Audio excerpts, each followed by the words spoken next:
E aí, trippers! Hoje a gente vai para uma das cidades mais incríveis do mundo, Barcelona. Eu vou te mostrar o que fazer por aqui e os principais pontos turísticos dessa cidade incrível, começando pela mais famosa, a Sagrada Família. Vou te fazer uma pergunta, tá? E se você entrasse num lugar onde as pedras sussurram histórias de fé, revolução e mistério?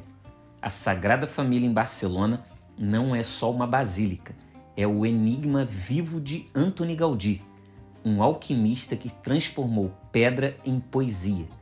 Mas será que o tour por esse templo, ainda em construção após 143 anos, desvenda seus segredos mais profundos ou é apenas uma vitrine para turistas? Desde o primeiro olhar, a Sagrada Família impressiona. O que parece à distância é uma construção saída de um sonho surrealista.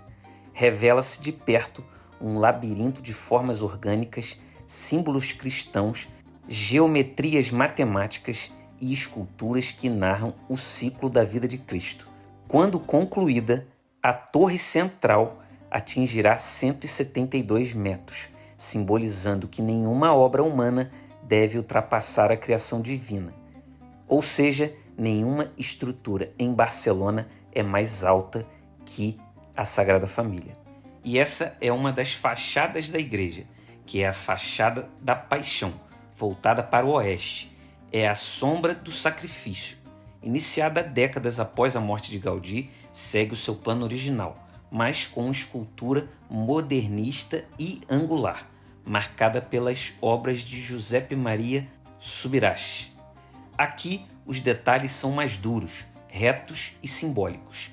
As figuras têm traços secos, ossudos, como se a dor estivesse marcada em pedra.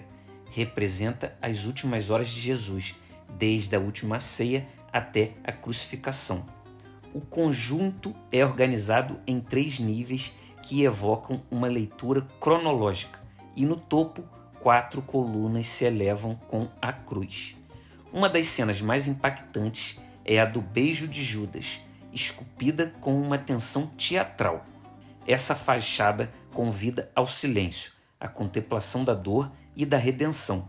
É um contraste direto com a Natividade, que é a outra fachada incrivelmente linda. Uma curiosidade bem legal é que a fachada da Paixão tem um quadrado mágico com números que somam 33, a idade de Cristo na cruz. É um dos muitos enigmas matemáticos escondidos por Gaudí. Mas como chegar aqui? Primeiro, desce na estação Sagrada Família, metrô L2 ou L5, a 2 minutos a pé da igreja. Mas a fila sem ingresso pode ser infernal. Minha dica: compre o bilhete online no site oficial com semanas de antecedência e chegue bem cedinho na abertura, para sentir a calma da manhã. Eu entrei pela fachada da Natividade, a única que Gaudí viu pronta.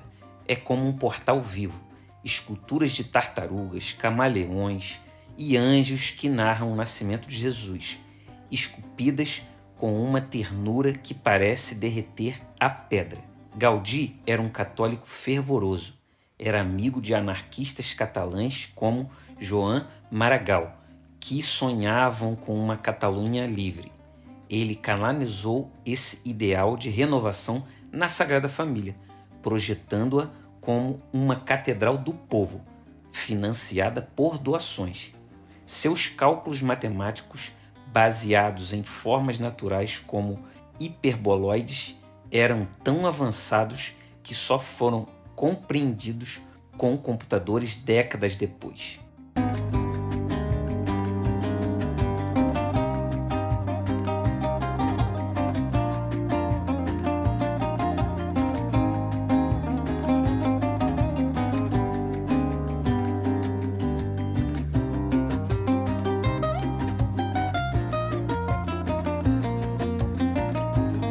Dentro dela é outro mundo. Colunas ramificadas como árvores sustentam um teto que imita o céu, e os vitrais explodem em cores, do vermelho fogo ao azul celeste, como se Deus pintasse com luz. É para você se sentir arrepiado, como se a basílica respirasse com você.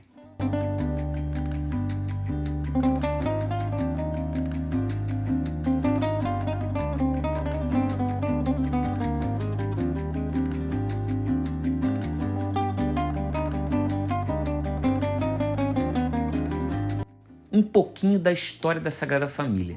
Iniciada em 1882, sob o arquiteto Francisco de Paula del Vilar, a obra passou para Gaudí em 1883, que transformou num templo inspirado pela natureza e pela Bíblia. Durante a Guerra Civil Espanhola, que durou entre 1936 e 1939, os anarquistas incendiaram o estúdio de Gaudí, destruindo maquetes, mas a obra resistiu, como um símbolo de esperança.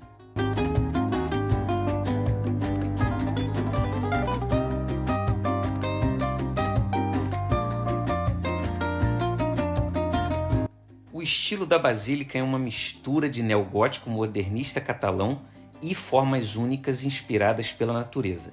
São 18 torres planejadas, algumas já erguidas, 12 para os apóstolos, 4 para os evangelistas, 1 para Maria e 1 para Jesus Cristo. As fachadas principais são a fachada do Nascimento, a fachada da Paixão e a fachada da Glória.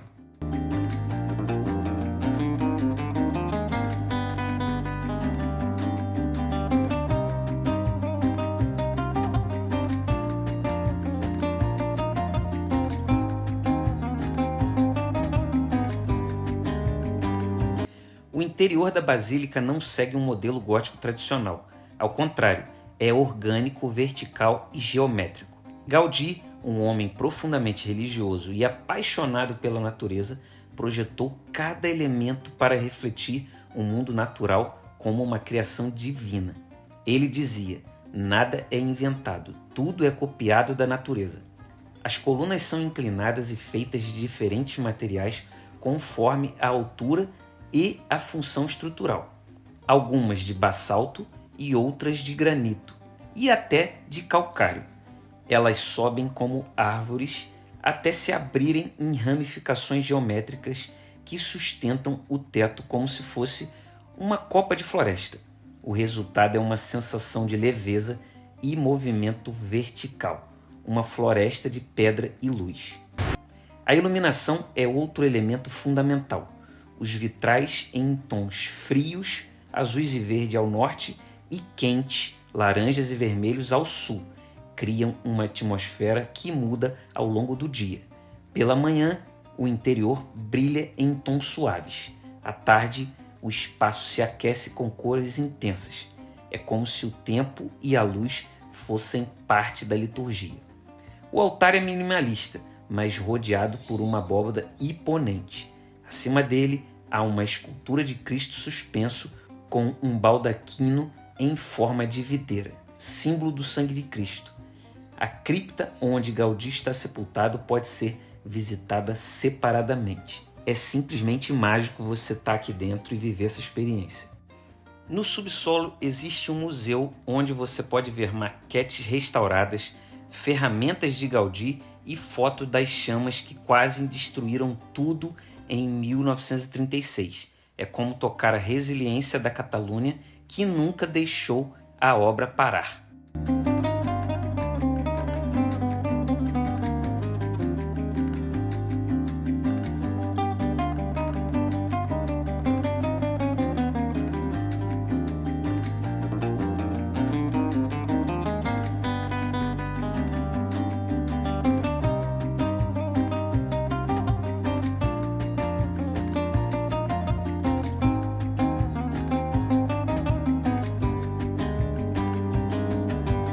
Uma curiosidade bem interessante: Gaudí desenhou a basílica para emitir sons, com tubo nas torres que, quando concluídas, criarão uma sinfonia movida pelo vento, como um órgão celestial, um projeto que só será testado em 2026.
Mas vamos voltar a falar da fachada de Natividade, porque tem muita coisa interessante ainda para falar dela.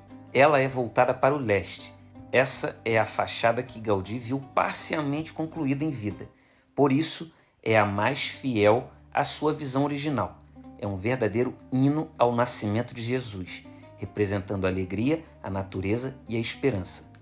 A fachada é exuberante, quase barroca na sua riqueza em detalhes, coberta por esculturas delicadas de folhas, pássaros, animais, anjos e cenas bíblicas. Ao centro, destaca-se a imagem do nascimento de Cristo, sob um arco em forma de caverna. Acima, há representações da Sagrada Família, os 3 reis magos, pastores e uma escadaria com dezenas de figuras. Gaudí incorporou à fachada elementos naturalistas. As colunas parecem árvores, as texturas das paredes remetem a musgos e pedras cobertas por vida. Toda a composição parece brotar da terra como um jardim sagrado, um sentimento de renovação e bênção. Uma curiosidade final: Gaudí previu que a Sagrada Família levaria séculos e dizia: meu cliente Deus não tem pressa.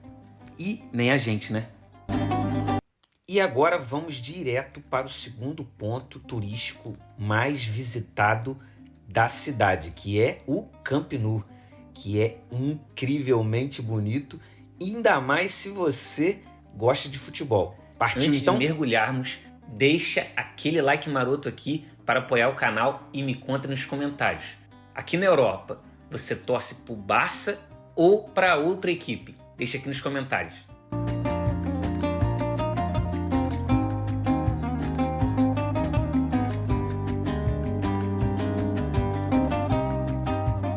Primeira impressão: a estrutura é realmente impressionante. É gigantesco, todo moderno, com um design que já te prepara para o que vem pela frente. O tour funciona de 9h30 às 19h30, todos os dias do ano, exceto 25 de dezembro e 1º de janeiro. Você pode comprar online ou na hora, mas recomendo muito online porque às vezes esgota, principalmente nos fins de semana e feriados. O ingresso inclui museu, arquibancadas, vestiários, gramados e até uma experiência em realidade virtual que poucos sabem que existe. Logo na entrada do museu, o impacto já é forte. Você é recebido por um espaço moderno onde passado, presente e futuro do Barça se encontram. Aqui estão camisas históricas, bolas de partidas inesquecíveis, chuteiras de ídolos eternos e, claro, as taças. São taças que parece que o Barcelona coleciona títulos como a gente coleciona fotos no celular. Champions League, La Liga, Copas do Rei, cada troféu tem sua história contada com luzes, vídeos e sons que envolvem até quem não é fã de futebol. Mas o tour não é só sobre o que o clube conquistou, ele também mostra como o Barça se reinventou. Uma das partes mais emocionantes é a sala multimídia, onde telões gigantes te colocam dentro do Camp Nou em um dia de jogo. Barulho da torcida, os cânticos de mais que um clube, os gols em câmera lenta, você se sente parte disso tudo, mesmo que nunca tenha chutado uma bola. A primeira sala é dedicada aos fundadores do clube, com fotos originais de 1899, documentos históricos e até a ata de fundação original do clube. É impressionante ver como tudo começou há mais de um século. Tem até uma réplica do primeiro uniforme usado pelo time, que, por incrível que pareça, não tinha as cores tradicionais azul e grená que conhecemos hoje. O Camp Nou já sediou eventos além do futebol, como os shows do Michael Jackson e do U2, e em 1982 recebeu o Papa João Paulo II, que virou sócio honorário do clube. Uma outra curiosidade bem legal é que o hino do Barcelona, Cante del Barça, é cantado em catalão e reflete o orgulho da região.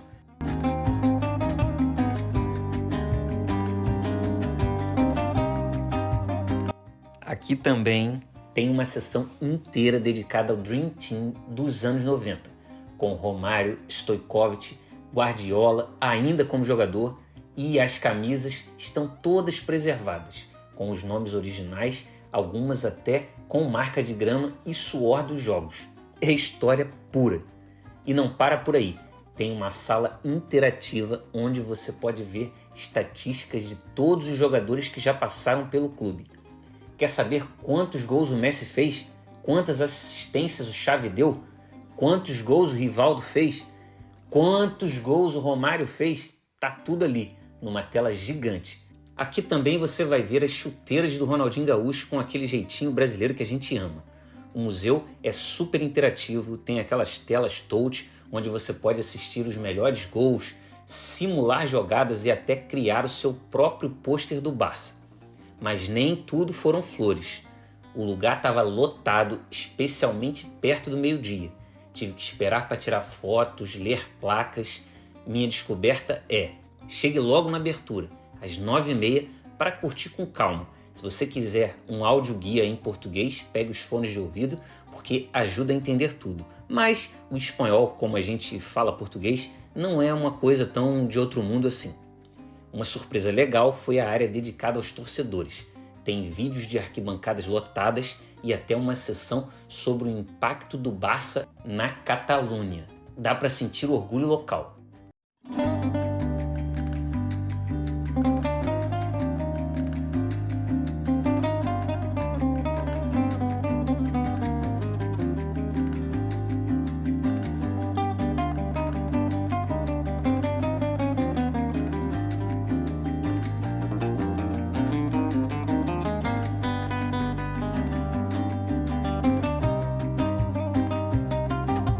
E é impossível não falar dos jogadores que passaram por aqui.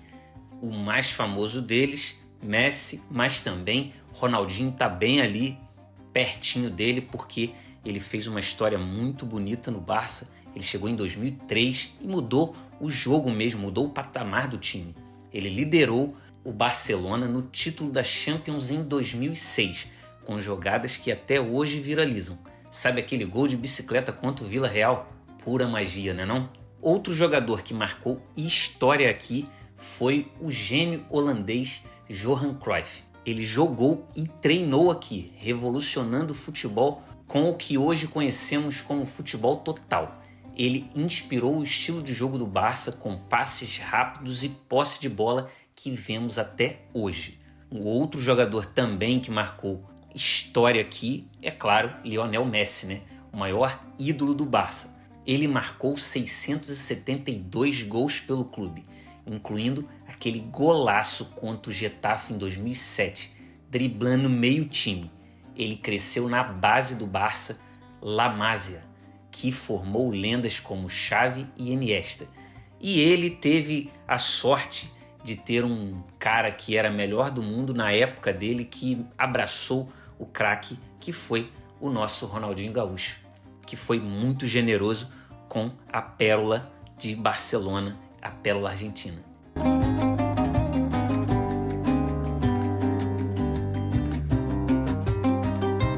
Uma curiosidade que me impressionou é que tem uma vitrine só com as chuteiras dos principais jogadores. A chuteira que o Messi usou no último jogo dele pelo Barcelona está aqui, ainda com a grama do Camp Nou grudada. Uma dica importante: reserve pelo menos 1 hora só para o museu. Tem muita coisa para ver e se você estiver apressado, vai perder detalhes incríveis. Eu vi gente passando correndo pelas vitrines e sinceramente é um desperdício. Cada canto tem uma história para contar se você é fã de futebol e principalmente fã do Barcelona, já que tantos jogadores do Brasil passaram por aqui. No tour você também vai passar pelo vestiário. E uma curiosidade que descobri conversando com o guia é que cada jogador tem o seu ritual pré-jogo. O Messi, por exemplo, sempre colocava a chuteira direita primeiro, sempre sentava no mesmo lugar e sempre tomava o mate na mesma ordem. O Piqué sempre chegava exatamente 2 horas antes do jogo. São detalhes que só quem visita pessoalmente consegue absorver, porque você sente a energia do local. Você também passa pela área médica e é impressionante também. Tem equipamentos de última geração, banheiras de gelo, salas de fisioterapia, área de aquecimento. Você percebe o nível de profissionalismo que envolve o futebol moderno.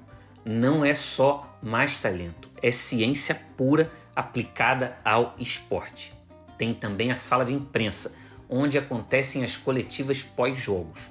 Com jeito, você também pode sentar na mesma cadeira onde o Messi deu centenas de entrevistas, onde o Guardiola explicava suas táticas e onde o Xavi anunciava sua aposentadoria.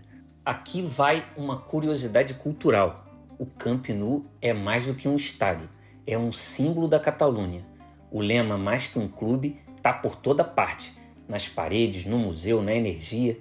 Uma dica de respeito: evite brincadeiras sobre o Real Madrid, porque a rivalidade aqui é coisa séria, beleza? Algumas curiosidades bem legais sobre o Barcelona.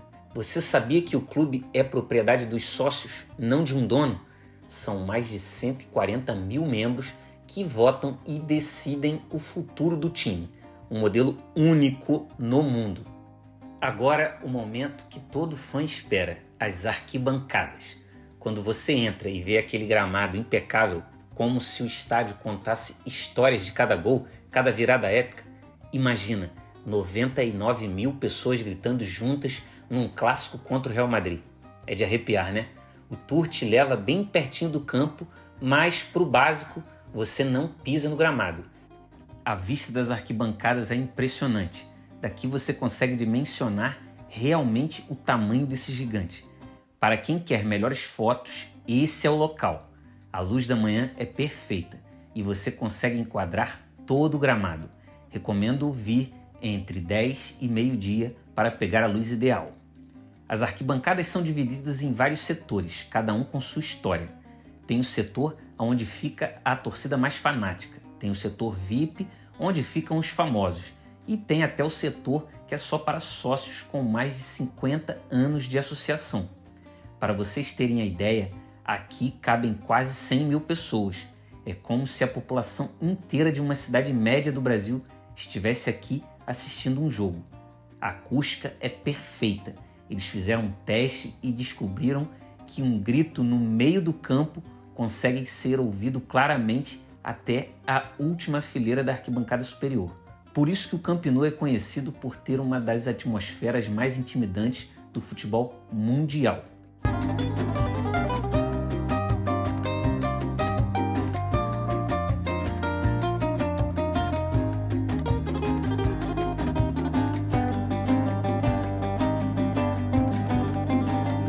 E é claro, né? Não poderia faltar a loja oficial, mas preparem o bolso. E isso é um mundo à parte. A loja tem 3 andares com produtos oficiais de todos os tipos imagináveis. Vamos lá, camisa oficial mais ou menos uns 90 euros. Camisa do Messi, mesmo ele não jogando mais aqui, 120 euros, mais ou menos uns 650 reais. Cachecol, 25 euros. Chaveiro, 8 euros. Até meias oficiais do Barcelona custam 15 euros. Mas, então, vale a pena os 35 euros? Eu vou ser bem honesto com vocês. Para mim, valeu muito. Se você é fã de futebol, é imperdível. A experiência é única. Você sai de lá com histórias para contar pro resto da vida. Ver de perto onde seus ídolos jogaram não tem preço que pague essa emoção. Tempo mínimo, 2 horas e meia para aproveitar tudo sem pressa. Se você tem pouco tempo em Barcelona, talvez não seja a melhor opção, mas se você tem um dia livre, é uma experiência que vale muito a pena. Para você também que não é fã de futebol, ainda assim pode ser impressionante pela parte histórica arquitetônica. O Camp Nou é uma obra de engenharia impressionante e a história do Barcelona está muito ligada à história da Catalunha e da própria Espanha. Se liga! Imagina escalar uma colina onde o vento carrega ecos de guerra, amor e resistência. E no topo, Barcelona se revela como um tapete de luzes sob o pôr do sol. Esse é os Bunkers del Carmel, um esconderijo histórico no coração rebelde da Catalunha.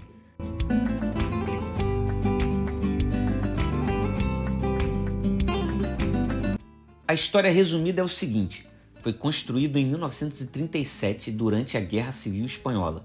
Os bunkers eram uma bateria antiaérea para proteger Barcelona dos bombardeios fascistas italianos aliados de Francisco Franco. 4 canhões rugiam aqui. mas pouco podiam contra os ataques aéreos. Após a guerra, o local virou uma favela chamada de El Canyons, abrigando milhares de famílias pobres até o ano de 1990. Mas vamos lá, o primeiro desafio foi a subida. É íngreme e sem sombra. Minha dica: use o metrô até El Carmel, saia pela Lobregas e pegue o ônibus 119 até o Carrer de Maria.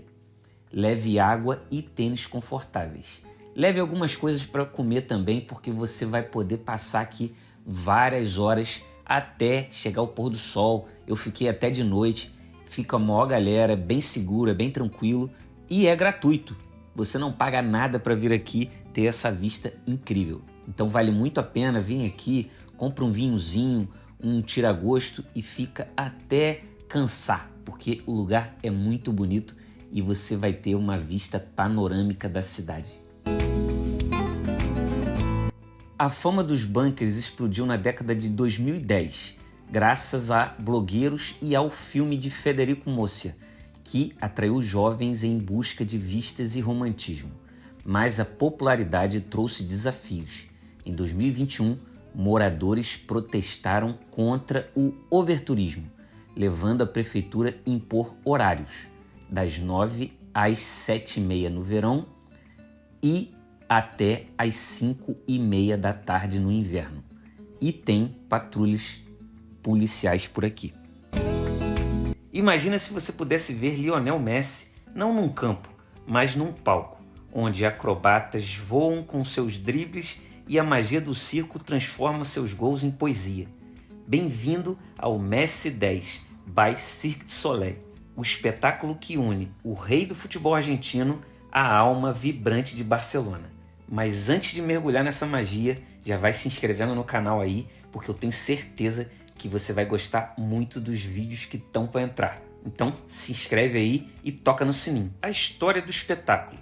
Estreado em Barcelona em 10 de outubro de 2019, o Messi 10 foi o primeiro show do Cirque du Soleil inspirado num atleta, uma parceria com a Pop Art Music e a Sony. A escolha de Messi não foi por acaso. Um estudo de mercado confirmou que ele era o herói perfeito para unir o futebol e o circo, com a sua história de superação desde Rosário até o topo do mundo.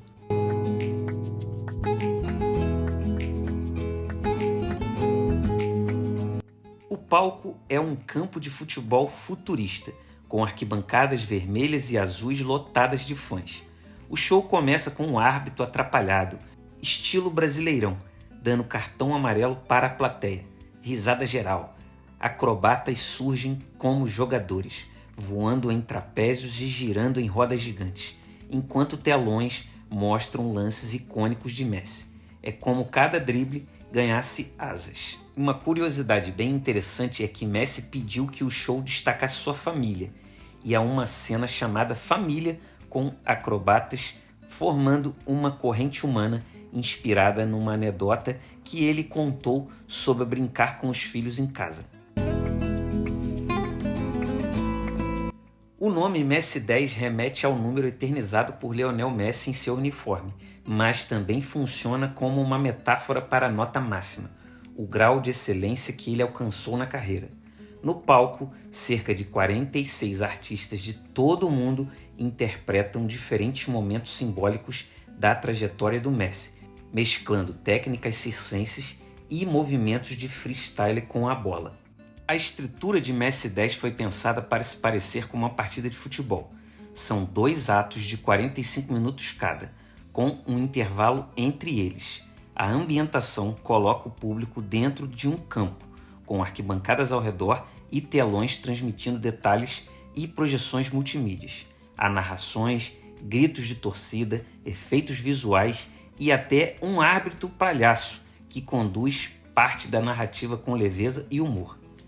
Cada número do espetáculo é dedicado a uma característica atribuída a Messi: velocidade, criatividade, equilíbrio, coragem, precisão, resiliência, entre outras.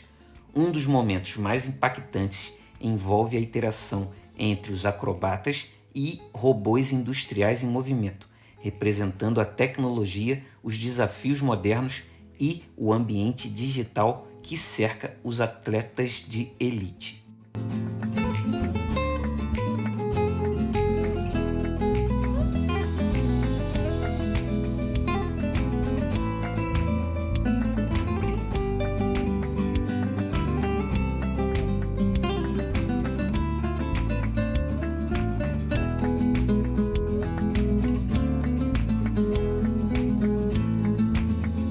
Barcelona não foi escolhida por acaso como cidade de estreia.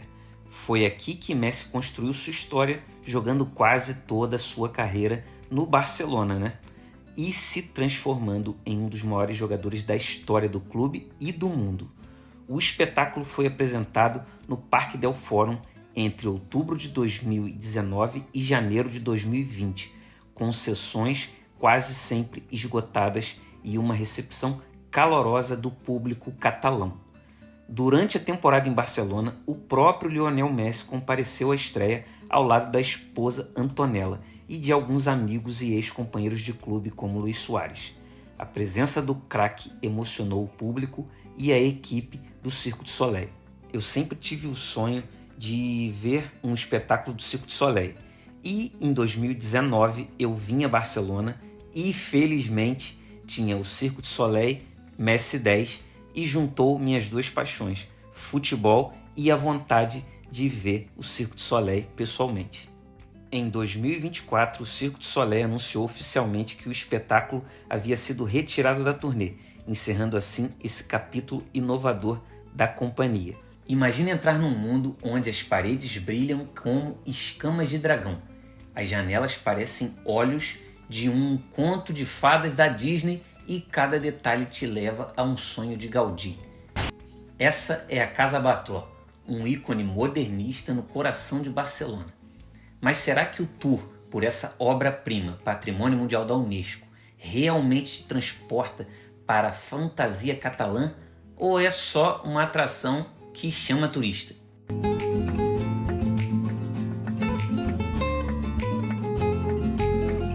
Vamos descobrir se a Casa Batlló é tão mágica quanto dizem. Já deixa aquele like maroto aí e se inscreva no canal porque vai vir várias paradas bem legais aqui. Então, partiu! Aqui estamos, na Casa Batlló, bem no Passeig de Gràcia, a avenida mais elegante de Barcelona. A fachada já me deixou hipnotizado.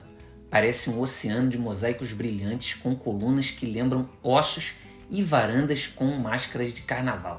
Apelidada de Casa dos Ossos pelos locais, ela é puro encantamento no meio da cidade. A vibe é animada, com turistas tirando fotos e sons de saxofone vindos de alguma esquina. Reformada por Gaudí entre 1904 e 1906 para a família Batlló, a casa é inspirada na lenda de São Jorge o Dragão, com uma fachada simbolizando as escamas do monstro e o telhado com sua espinha dorsal. O primeiro desafio foi planejar a visita. Peguei o metrô L2, L3 ou L4 até o Passeig de Gràcia. A 3 minutos a pé, super fácil. Minha dica, chegue logo às 9 horas, quando abre, para curtir com menos gente e reserve os ingressos online para evitar filas. Na entrada você vai sentir o aroma de café dos bares próximos e vai ver artistas de rua desenhando a fachada.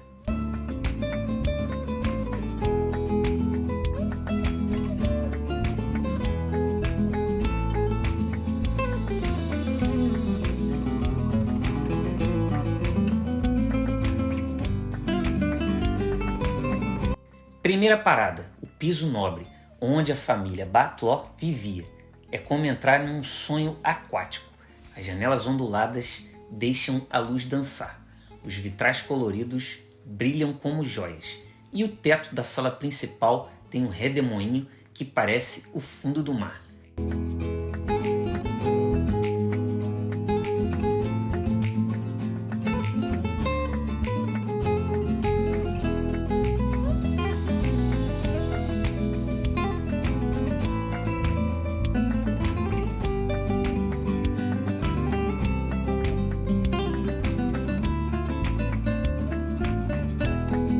A realidade aumentada do tour traz projeções que contam a história do prédio. É surreal.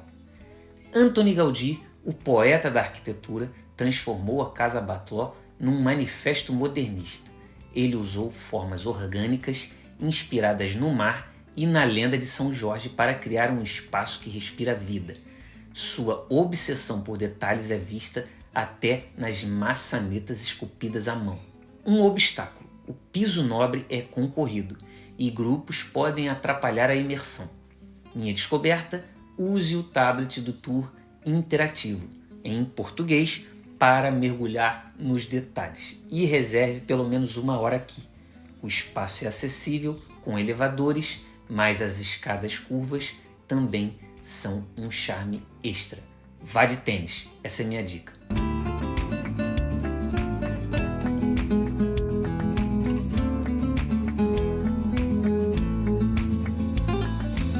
O Gaudí Dome, uma sala nova com projeções imersivas que te levam à mente de Gaudí. Árvores digitais crescem, ondas dançam e você sente a natureza que o inspirou. Também você pode visitar o sótão, com arcos que parecem costelas de baleia, usado como lavanderia na época dos Batlló. A loja de souvenir tem réplicas de mosaicos lindos, mas caros. A Casa Batlló é um palco cultural com concertos de rumba catalã e exposições. Sua fachada é iluminada todo 23 de abril, dia de São Jorge, com rosas e dragões projetados, celebrando a lenda catalã.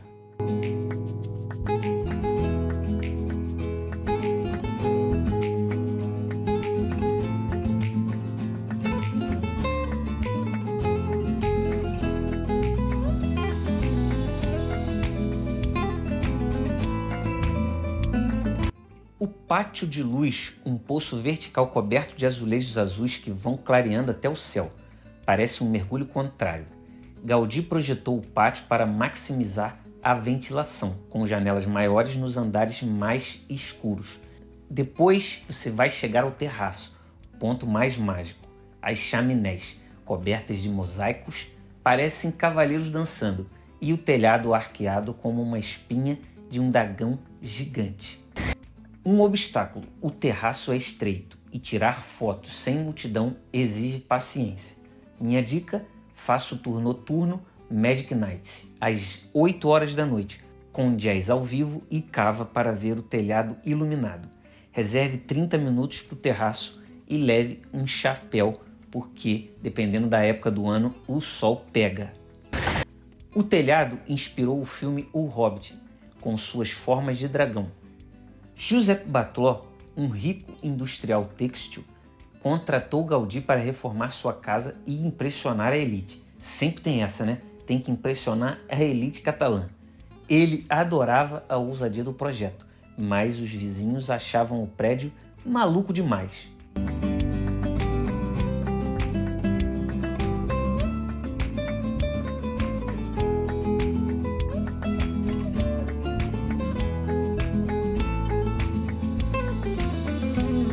Mas então, será que o tour pela Casa Batlló te leva à fantasia de Gaudí?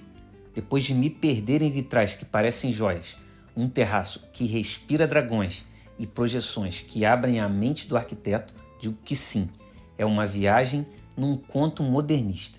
A Casa Batlló não é só uma casa, é uma poesia catalã viva. O ingresso por tour Blue sai por R$ 210 em 2025 já convertido. É uma experiência inesquecível.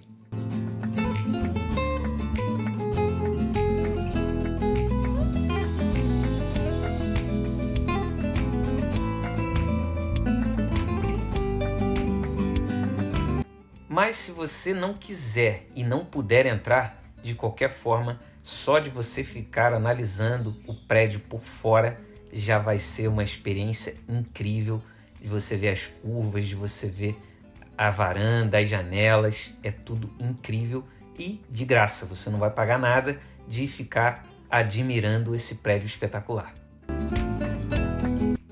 E para manter a pegada de Gaudí, vamos para mais uma atração imperdível da cidade, que é o Parque Güell. Esse parque também tem uma parte gratuita que você vai aproveitar de forma muito satisfatória e vai ficar impressionado com a genialidade de um cara chamado Gaudí. Então fica aí que você vai ver como esse parque é incrível.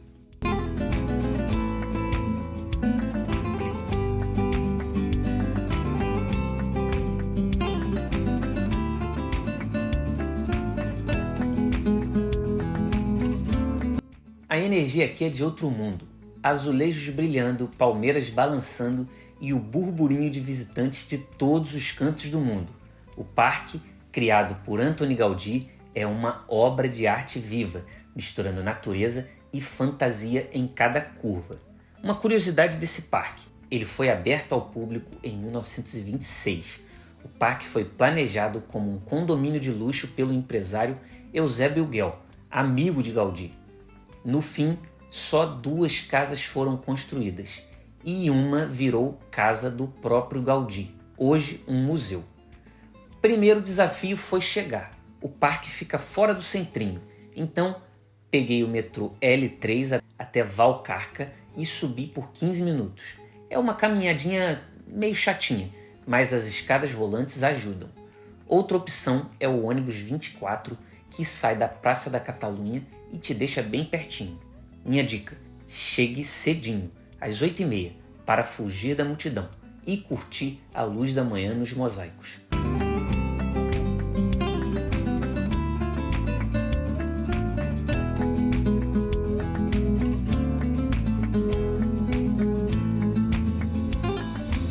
A Zona Monumental, o coração pulsante do Parque Güell, onde Gaudí solta toda a sua genialidade. A sala hipóstila, com 85 colunas dóricas, parece uma floresta de pedra, sustentando a Praça Tiradentes lá em cima. A praça tem um banco ondulado todo coberto de mosaicos trencades, com uma vista panorâmica de Barcelona e da Sagrada Família e também do mar. Agora seguimos pela zona de acesso livre, onde jardins exuberantes e viadutos de Gaudí criam um cenário surreal. O pórtico da lavadeira, com colunas de pedra que parecem esculpidas pela natureza, é como uma caverna mágica. Os jardins da Áustria, cheios de cactos e pinheiros, são mais calmos, com vistas para a antiga casa de Gaudí. Eusébio Guel, um magnata dos tecidos, sonhava em transformar o Parque Güell numa vila utópica para a elite de Barcelona. O plano não deu certo, mas a parceria com Gaudí nos deixou essa obra-prima declarada Patrimônio da Unesco em 1984. Um obstáculo: a zona livre é grande e os caminhos podem confundir sem um mapa. Minha dica: pegue um mapa gratuito na entrada ou use o app do Parque Güell para se guiar. Cuidado com as pedras irregulares e, se você for de tênis, vai ficar bem melhor a sua experiência. Uma história resumida de Gaudí. Ele é o mago da arquitetura catalã. Morou em Barcelona e viveu no Parque Güell de 1921 a 1926. Seus desenhos aqui, cheios de curvas e formas orgânicas, são inspirados na natureza. Ele dizia que a linha reta é do homem e a curva de Deus. Bem legal, né? E agora vamos para mais uma obra de Gaudí. Quando você olha lá a pedreira na rua, parece só uma fachada ondulada interessante, né? Mas os barceloneses chamam ela de pedreira desde 1906. E não era elogio, era uma crítica. O povo odiava o prédio. Estamos no coração do Passeig de Gràcia, o endereço mais chique de Barcelona.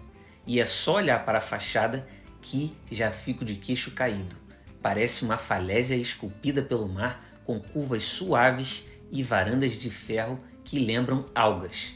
Apelidada de La Pedrera, pedreira em catalão, ela foi criticada na época, mas hoje é um ícone.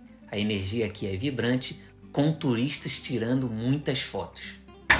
Uma curiosidade: ela foi construída entre 1906 e 1912 para o casal Pere Milà e Roger Seguignon.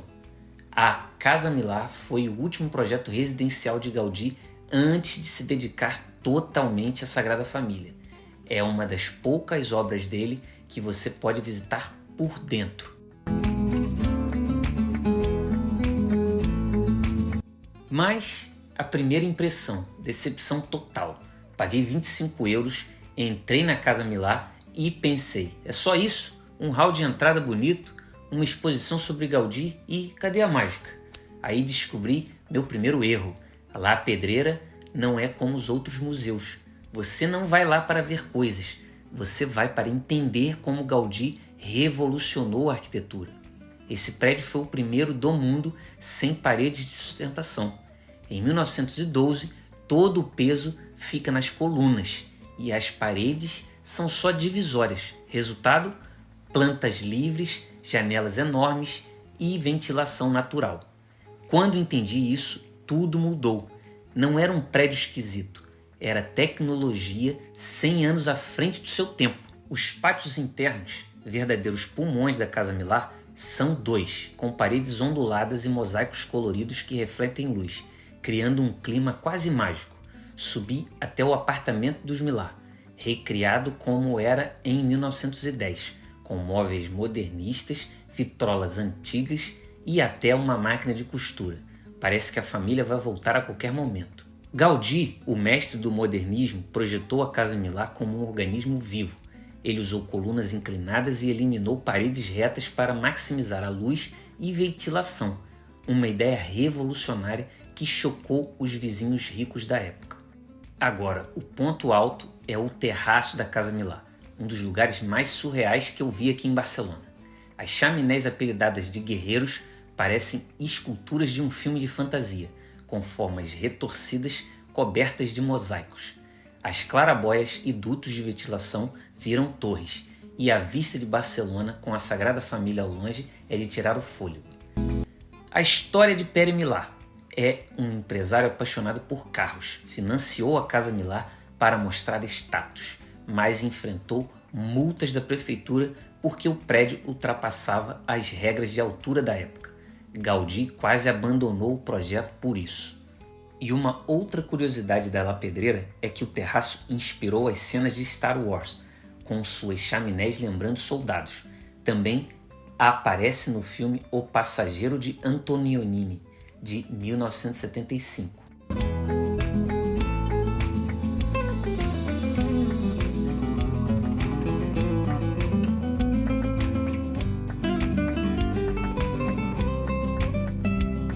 Uma outra curiosidade bem interessante é que em 1986 o prédio foi comprado por um banco, mas continua com moradores nos andares superiores. Imagine viver numa obra de Gaudí. É muita sorte, não é não? Mas então, será que o tour pela La Pedreira, que te leva ao coração de Gaudí, vale a pena? Depois de explorar pátios que respiram, um terraço que parece de outro planeta e o sótão que revela os seus segredos, digo que sim. É uma experiência que mistura arte, história e inovação.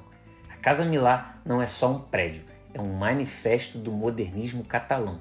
O ingresso para o tour diurno sai por uns R$180 convertido em 2025, mas a magia vale cada centavo. Curiosidade final, a Casa Millar foi tão polêmica que moradores chamavam de monstro em 1910, mas hoje é um dos prédios mais visitados da Europa, com 1 milhão de turistas por ano. Tem noção? 1 milhão!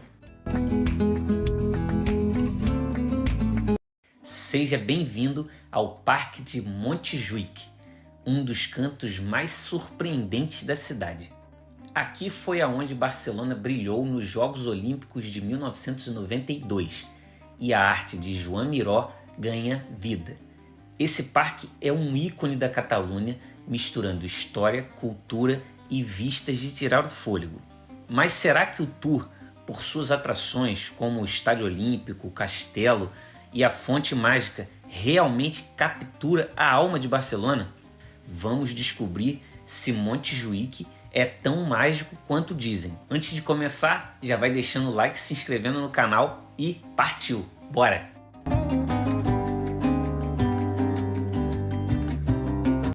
Aqui estamos no Parque de Montjuïc, uma colina de 177 metros no bairro Sants, com vistas panorâmicas do mar Mediterrâneo e do Porto de Barcelona.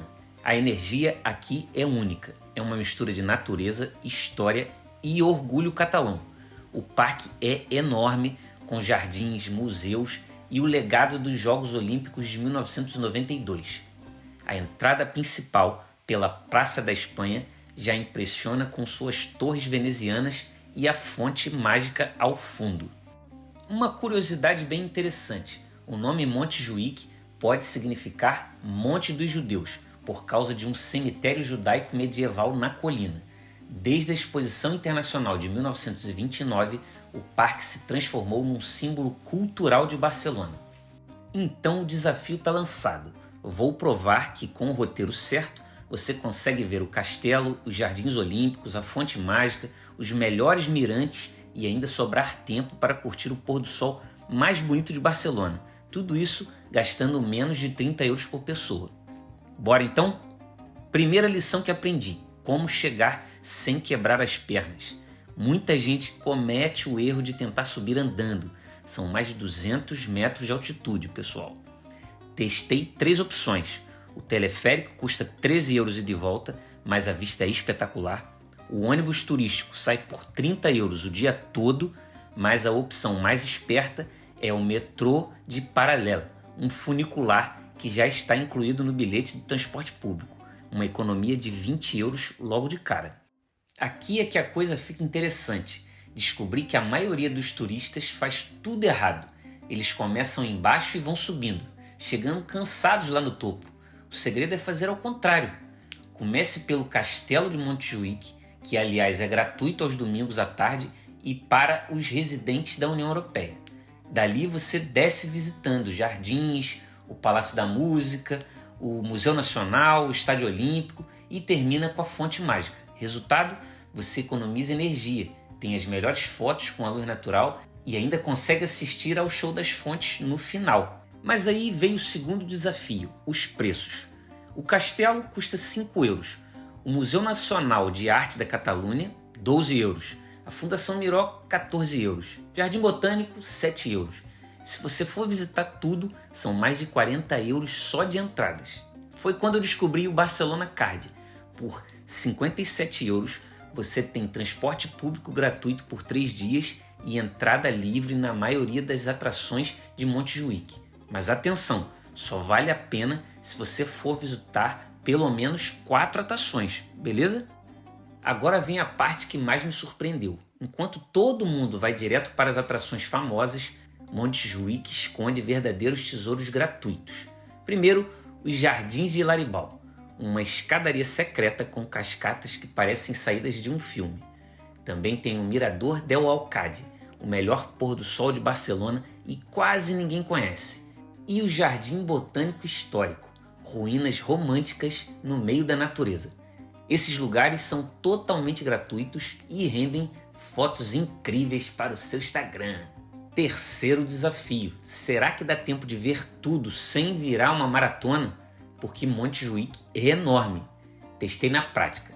Saindo às 10 horas da manhã, consegui visitar 8 atrações principais, almoçar com a vista, descansar nos jardins e ainda chegar na Fonte Mágica para ver o show das 8 horas da noite. O segredo? Planejar as paradas estratégicas. Parada obrigatória: café nos Jardins de Miramar com vista para o porto. Parada obrigatória 2, almoço no restaurante do museu. Preço justo e vista incrível. Parada obrigatória 3, descansos nos Jardins de Joan Brossa, que tem um parquinho que é perfeito para famílias. Agora vamos falar das principais atrações que tem aqui. Primeiro é o Estádio Olímpico, foi o coração dos Jogos Olímpicos de 92. Esse estádio renovado aceita receber 60 mil pessoas. Caminhar por aqui com a Torre Calatrava é como reviver a energia daqueles jogos. Uma curiosidade: Luís Companys, que dá o nome ao estádio, foi presidente da Catalunha e executado em 1940 no Castelo de Montjuïc durante a ditadura de Franco. O estádio é uma homenagem à sua luta pela liberdade catalã. O tour pelo estádio é gratuito em horários específicos, mas o Museu Olímpico, com ingressos à parte, tem troféus, vídeos interativos e outras coisas bem legais.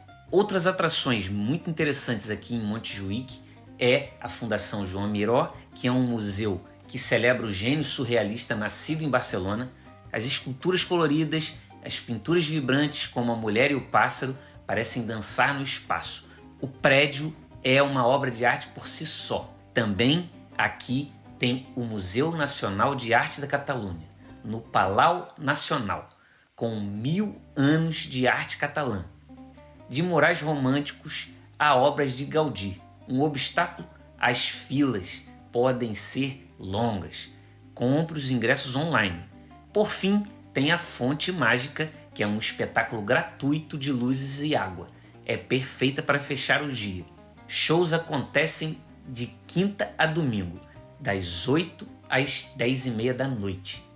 E esse é o famoso Castelo de Montjuïc, uma fortaleza de 1640 a 173 metros de altura, com vistas 360 de Barcelona. Caminhar pelas muralhas é como voltar no tempo, mas a história aqui é pesada. O castelo já foi prisão e palco de repressão. Hoje é um museu com exposições sobre a história catalã. Chegar ao castelo a pé, desde a Anela Olímpica, leva 25 minutos subindo e é um pouco cansativo, né? Mas os jardins que você vai ver pelo caminho vale muito a pena. Minha dica: visite ele no fim de tarde para pegar um pôr do sol. O castelo abre das 10 às 8 horas na primavera, mas chegue antes das 15 horas para a entrada grátis aos domingos. Será que é possível ter uma experiência completa de praia em uma das maiores cidades da Europa? E mais, quais das 9 praias de Barcelona vale realmente a pena? Porque vamos ser sinceros, né? Quando você pensa em Barcelona, pensa em Sagrada Família, Parque Güell, Gaudí, Camp Nou, mas Barcelona tem quase 5 quilômetros de praias urbanas que muita gente ignora completamente.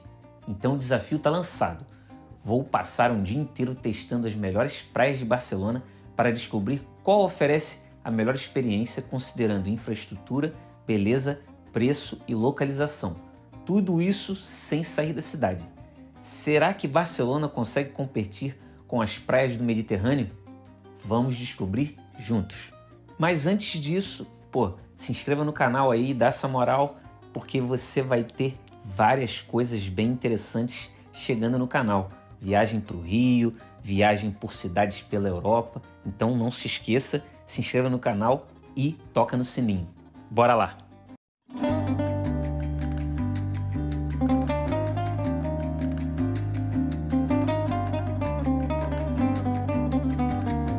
Primeira lição que aprendi: nem toda praia urbana é igual. Cheguei em Barcelona meio cético. Como uma praia no meio de uma metrópole de 5 milhões de habitantes pode ser boa? Testei a teoria começando pela mais famosa, Barceloneta. E cara, que surpresa, né? A água é cristalina, a areia é limpa, a infraestrutura é de primeiro mundo, mas aí vem o primeiro obstáculo: muita gente. Em pleno junho, às 11 da manhã, já estava impossível encontrar um espaço ali legal.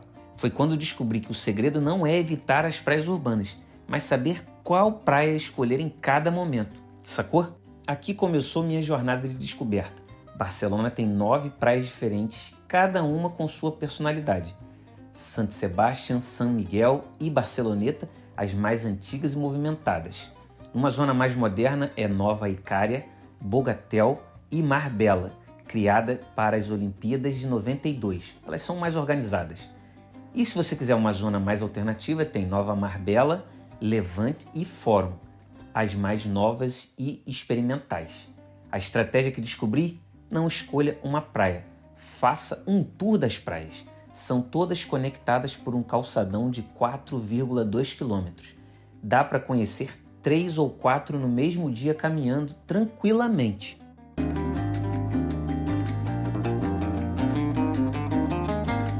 Segundo desafio: descobrir qual praia é a ideal para cada tipo de viajante. Passei 3 dias testando todas e chegando em horários diferentes. Primeiro, Barceloneta, perfeita para quem quer agito, paella na praia e vida noturna, mas prepare-se para multidões e preços altos.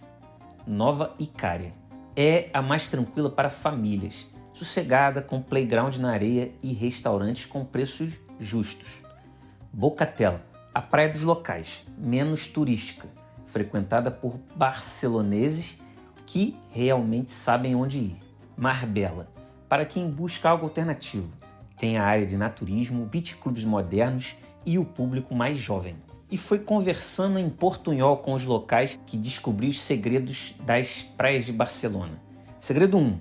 Vá antes das 10 ou depois das 17. Você evita as multidões e pega a melhor luz para fotos. Segredo número 2. Os melhores chiringuitos não estão em Barceloneta. O Pes Vela, na Bocatel, tem uma paella mais barata e melhor vista. Segredo 3. Você pode alugar equipamentos por preços justos. Guarda-sol, cadeiras, por 15 euros o dia todo. Segredo 4. Tem atividades gratuitas. Vôlei de praia, aulas de yoga ao nascer do sol e até cinema ao ar livre se você der sorte no verão. Melhor época, de junho a setembro para um banho de mar. Maio a outubro para caminhadas na orla. Então, me diz aí se você gostou desse rolê aí pelas praias de Barcelona. E agora vamos para um dos lugares mais interessantes de Barcelona, o Bairro Gótico. O Bairro Gótico não é brincadeira não, tá?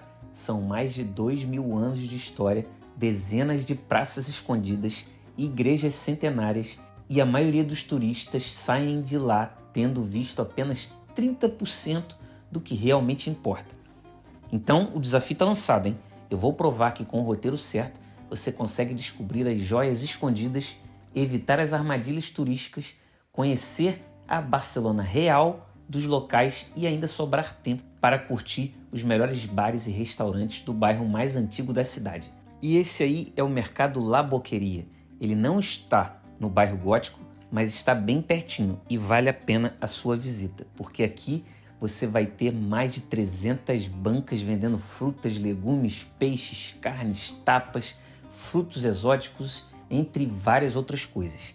Ele é enorme, tem mais de 2.500 metros quadrados. Abre de segunda a sábado, das 8 às 8h30 da noite, fecha aos domingos e em alguns feriados. Além de mercearia, há vários bares e quiosques famosos dentro do mercado, como o bar El Quim de la Boqueria, Quiosco Universal, Bar Central e entre outros. É uma atração turística, mas ainda muito usada por moradores e chefes profissionais, especialmente nas áreas mais intensas do mercado. Vale muito a pena a sua visita.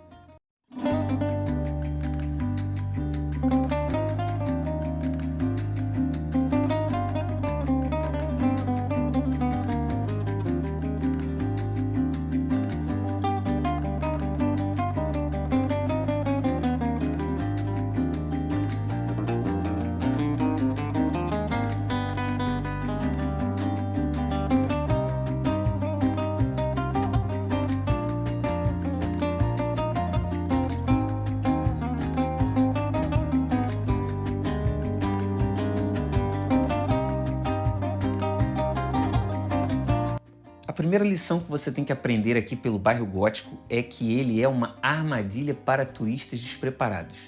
Se você chegar confiante com o seu GPS, mas essas ruelas medievais não foram feitas para a tecnologia moderna. Resultado, você pode se perder 3 vezes na primeira hora. E pior, vai cair em todas as pegadinhas clássicas. Restaurante caro e vai pagar caro até por uma cerveja, tá entendendo? Foi quando eu descobri que o segredo do bairro Gótico não é seguir um mapa, mas entender a lógica medieval. Tudo gira em torno de 3 eixos principais e 5 praças históricas. Domina isso e você nunca mais se perde por aqui. A aventura começa de verdade quando você descobre que existem 2 versões do bairro Gótico. A versão turística, que é a Catedral, Las Ramblas, Praça del Rei, bonito, mas superficial. E tem a versão secreta, que tem a Praça de San Felipe, com marcas da Guerra Civil, Ponte do Bisbe, que é falsa e foi construída em 1928, a Praça del Pi, onde os locais realmente tomam café, e as ruínas romanas escondidas no subsolo. A estratégia que mudou a experiência é começar pelos pontos turísticos principais às 8 da manhã já, sem multidões, e dedique a tarde para os tesouros escondidos que apenas 10% dos turistas conhecem. E agora estamos dentro da Catedral de Barcelona, uma obra-prima gótica. A fachada com gárgulas e vitrais é de tirar o fôlego, e o claustro com 13 gansos brancos é um charme à parte. Você pode visitar a cripta de Santa Eulália, padroeira da cidade. Santa Eulália é um mártir, foi morta aos 13 anos pelos romanos por sua fé. Os 13 gansos do claustro simbolizam sua idade e sua história inspira a festa de La Mercê. Mas agora se liga, a catedral lota e o templo é pequeno, então paciência é a chave. Minha descoberta: entre na catedral de graça antes de meio-dia, de segunda a sábado, e baixe o áudio-guia em português. Se você gostar de igrejas, reserve pelo menos 1 hora para essa atração. Uma curiosidade dessa catedral é que ela ficou incompleta até 1913, quando a fachada gótica foi finalizada, inspirada em desenhos medievais, mas com um toque moderno.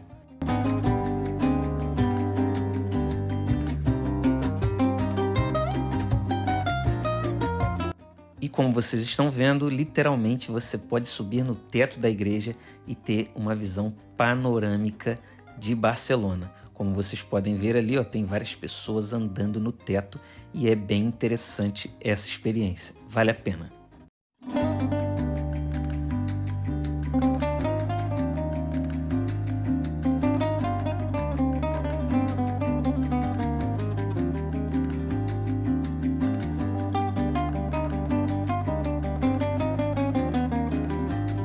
Mas vamos lá para o nosso segundo grande desafio: comer bem e barato no bairro mais turístico de Barcelona. Aqui você tem que descobrir o segredo dos locais. Você não vai ver eles comendo nas ruas principais. Os melhores lugares estão nas ruelas paralelas, como por exemplo o Cal Pepe, na Praça de les Olles. Tapas autênticas por 8 euros. Também você vai ter no Els Quatre Cats, onde o Picasso fazia exposições. O preço é justo e a história é real. E você também tem a La Vineteria del Cal, no antigo bairro judeu. Vinhos locais por 3 euros a taça. Economia de 50% com o triplo de qualidade. E aqui vem a descoberta que mais me surpreendeu. Dentro do bairro gótico existe outro bairro, o Cal, antigo bairro judeu de Barcelona. A maioria dos turistas passa por ele sem nem saber. São ruelas minúsculas, pedras originais e histórias que não estão em nenhum guia turístico. E esse é o Parque de la Ciutadella, o pulmão verde que guarda a história rebelde da Catalunha. No bairro Borne, a poucos passos do Arco do Triunfo, o parque é um mosaico de vida. Crianças correm, skatistas deslizam e o cheiro de flores se mistura com café de uma carrocinha qualquer. O Lago Central reflete palmeiras e gaivotas sobrevoam, trazendo a brisa do Mediterrâneo. A 10 minutos dali, é como se a cidade tivesse aberto os braços para te receber. A história desse parque é o seguinte: ele foi construído em 1872. A Ciutadella nasceu do terreno de uma fortaleza militar, erguida em 1714 por Filipe V para controlar Barcelona após a Guerra da Sucessão Espanhola. Odiado pelos catalães, a Ciutadella foi demolida em 1869 por ordem do general Joan Prim, e o parque foi projetado por Giuseppe Fonteceri para a Exposição Universal de 1888, que colocou Barcelona no mapa mundial. Portanto, ligue seu GPS, coloque Parque de la Ciutadella e vem para cá curtir um fim de tarde, porque o lugar é extremamente bonito e agradável. De graça, hein? Então bora!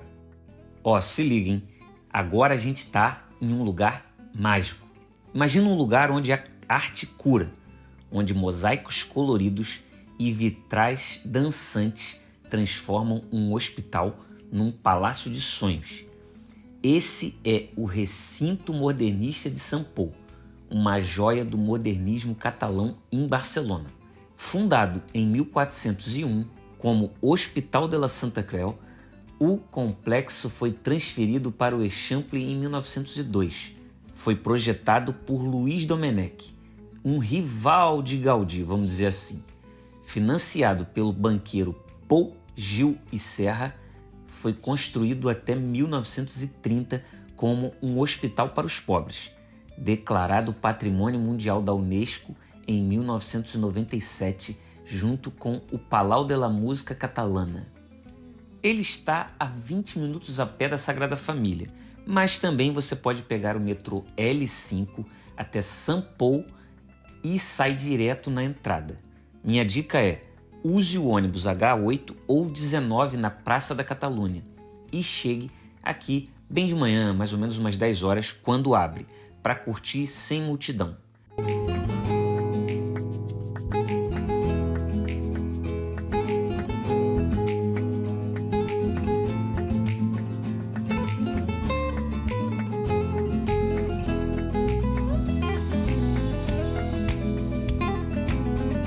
Olha só que interessante, entre 1902 e 1913 foi construído 13 pavilhões.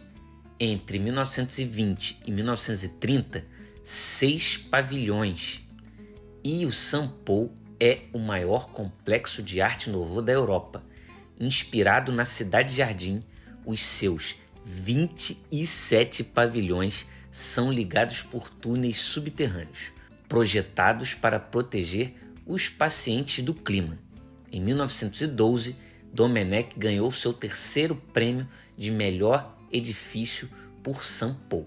Os pavilhões têm gárgulas escondidas com formas de animais fantásticos, inspiradas em lendas catalãs, que Domenech desenhou para proteger os pacientes. Até 2009, o Sant Pol foi um hospital público, atendendo milhares de pobres.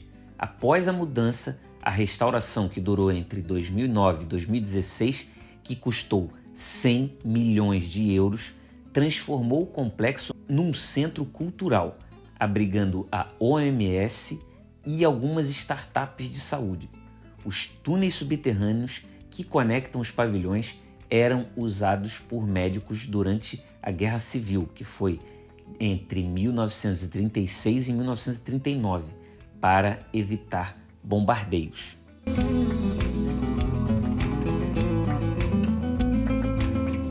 Mas então, será que o recinto modernista de Sant Pol cura a alma de Barcelona?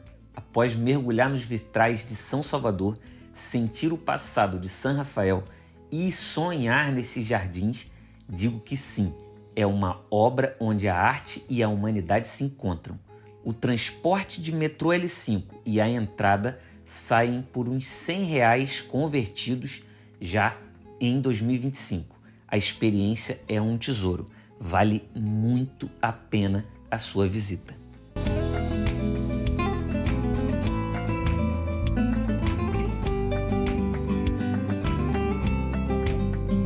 Mas imagina você subir na montanha mais alta de Barcelona, onde uma basílica coroada por Cristo abraça a cidade e um parque de diversões centenário faz o coração disparar. Esse é o templo exploratório e o parque de atrações de Tibidabo. É isso mesmo, Tibidabo, um duo que mistura fé e fantasia. O nome Tibidabo vem do latim "te darei", uma frase bíblica dita pelo diabo a Jesus, oferecendo o mundo do alto de uma montanha. Em 1886, São João Bosco, convidado por Doroteia, recebeu o terreno de cavalheiros católicos que temiam a construção de um cassino ou de uma igreja protestante.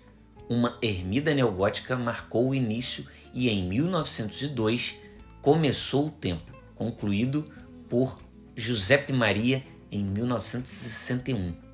Ao lado do templo, o Parque de Atrações Tibidabo é um mergulho no passado. Fundado em 1901, é o parque de diversões mais antigo da Espanha, com uma roda gigante vermelha que parece saída de um filme antigo.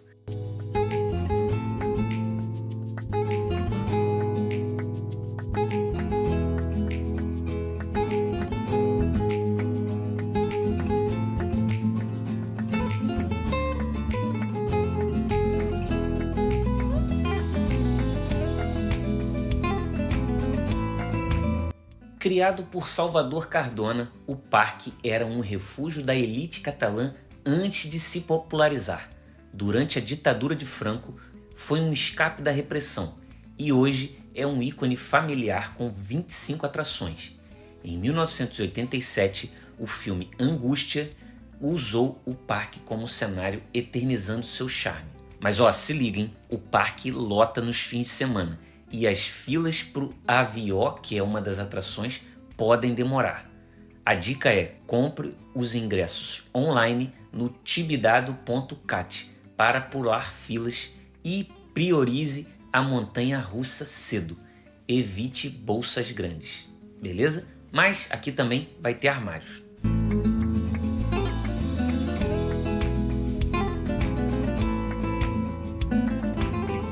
Mas então, será que vale a pena? Se você tiver vários dias aqui em Barcelona, dias sobrando, vale a pena porque o lugar é legal, é interessante, tem uma vista bonita, mas se você tiver com um tempo curto e quiser otimizar os seus dias em Barcelona, não aconselho tanto assim. É um lugar interessante, tem uma vista bonita, como eu já falei. Se você vier com família, aí a pegada já é diferente, né? Você vai vir com crianças e as crianças adoram o parque, né? Então, cabe a você ver. Tenho dias sobrando em Barcelona? Então eu vou. Não tenho? Então priorize outras atrações, porque Barcelona tem muita coisa para fazer, né? E eu coloquei no vídeo essa atração que é chamada Montserrat, que é uma montanha sagrada da Catalunha, a 1 hora de Barcelona. Para você chegar aqui é o seguinte: você na Praça da Espanha, em Barcelona, com o trem R5, você vai chegar aqui mais ou menos aí com 1 hora. O teleférico que tem aqui exige ingressos comprados na estação. A minha dica é: pegue o TOT Montserrat online no montserratvisita.com. Vou deixar o link aqui na descrição, que inclui trem, teleférico, funicular e museu. Chegue mais ou menos umas 8 horas para evitar filas. Na Praça do Mosteiro você já vai ver monges e um mercado com um mel artesanal. E aí você vai realmente se conectar com esse lugar que é só paz e tranquilidade, além de beleza. A montanha, cujo o nome significa Serra Serrilhada em catalão, formou-se há milhões de anos na bacia do Ebro, com conglomerados rosados resistindo à erosão. Em 880, segundo a lenda, crianças encontraram a imagem da Virgem Negra numa caverna e o mosteiro foi fundado em 1025. Uma curiosidade bem legal é que em 1493 Cristóvão Colombo batizou a ilha caribenha de Montserrat, inspirado nas formas serrilhadas dessa montanha. Mas e aí? Vale a pena sair de Barcelona por 1 hora pegando um trem para chegar no alto de uma montanha? Eu digo categoricamente que sim. É um lugar extremamente bonito, ainda mais se você gostar de religião, natureza e história. O pacote de Montserrat sai por uns R$150 já convertido em 2025. É uma experiência incrível e o lugar é muito bonito. Vale muito a pena a visita se você tiver alguns dias sobrando em Barcelona. Vale muito a pena você vir aqui porque é um lugar que vai te conectar bastante com a natureza. Mas antes de você ir embora desse vídeo, eu quero te falar sobre um lugar incrível. Já ouviu falar em Alpes Suíços, né? Então você vai ter que ver esse vídeo aí, que é em uma das vilas mais incríveis da Suíça. É o paraíso dos ricos e tem quilômetros e mais quilômetros e mais quilômetros de pistas de esqui, de snowboarding, que é incrível. É lindo mesmo. Então já clica no vídeo do card aí e já sabe, né? Bora conhecer esse mundo junto. Valeu!